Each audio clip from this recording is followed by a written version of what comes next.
selama dia belum telepon dengan dia punya keluarga, dia punya keluarga untuk mau bicara dengan saya punya orang tua, saya tidak akan merespon itu. Dan saya juga bilang, kita dua ini, saya minta sekarang ini kau harus hubungi kau punya keluarga dulu.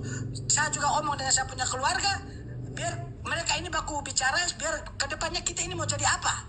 Ketika kami menceritakan hal itu ke keluarganya, mamanya bilang begini, Nana, uang itu kapan kami minta uang itu untuk kau kirim kasih kami sebagai orang tua?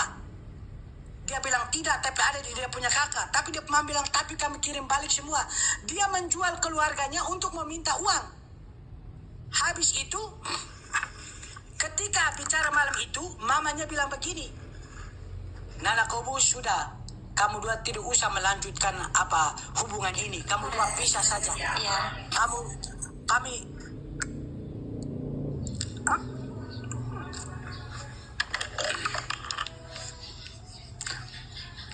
saya tanya dia, saya bilang, kau sekarang kau mau pisah secara baik-baik? Dia bilang, iya, saya mau pisah secara baik-baik. Ini, kau mau pisah secara baik-baik?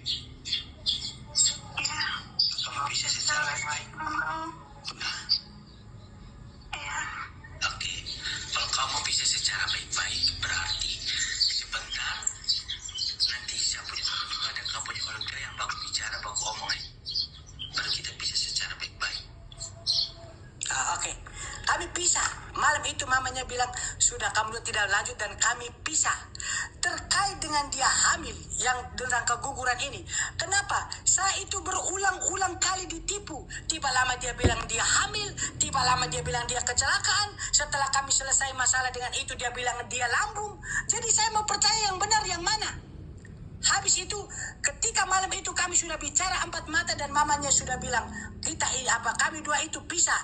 Dan saya juga itu malam kami pisah dan kami sudah sepakat untuk jangan bicarakan hal ini ke live. Dan ini masalah sudah selesai.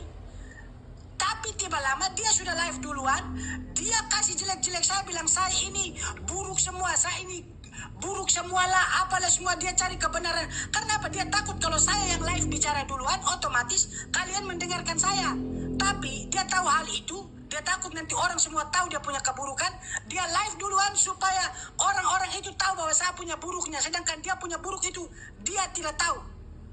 Jadi itu sekarang kamu kasih salah siapa? Tiba lama kau pergi kecelakaan, kau yang tiba lama keguguran, terus itu tiba lama sebentar kau asam lambung, baru kau bilang saya lepas tanggung jawab sampai kau jual, sampai mama bilang live sampai tertawa dengan kau. Kapan kami tertawa dengan kau Karena kau itu omongnya itu selalu putar balik. Karena orang putar balik itu yang buat orang sudah tidak percaya dengan kau. Karena dari awal juga kau sudah belajar untuk bohong dengan saya. Terus itu sekarang kau mau itu jual lagi, saya mau menjatuhkan saya. Kakak, baru itu sebenarnya dia hamil nih. Bapak anak atau bukan? Nah ini belum tahu entah dia ini hamil benar atau tidak. Karena dia bicara selalu putar balik dengan saya. Datang tes. Habis itu benar. Saya bicara datang tes DNA mau kau tidak mau. Kau mau tes DNA bagaimana sedangkan kau saja bicara putar balik. Habis malam itu pisah, tiba lama habis bicara kau bilang kau itu asam lambung. Habis itu sekarang kau bilang kau hamil. Tiba lama kau kecelakaan. Kami mau Pas percaya malam mana kamu selesaikan, kakak. Pas malam kamu diskusi dengan keluarga itu tuh, apakah keluarga sudah tahu minta maaf dalam posisi keadaan mengandung? Dia tidak bicara hal itu di live karena dia bilang dia itu lambung lah kecelakaan. Dia tidak bicara bilang dia itu hamil. Menjaga kau, Dengan orang tua, sesama orang tua waktu malam itu menjaga kau, makanya saya tidak omong di live. Kau menjaga saya bagaimana? Kalau kau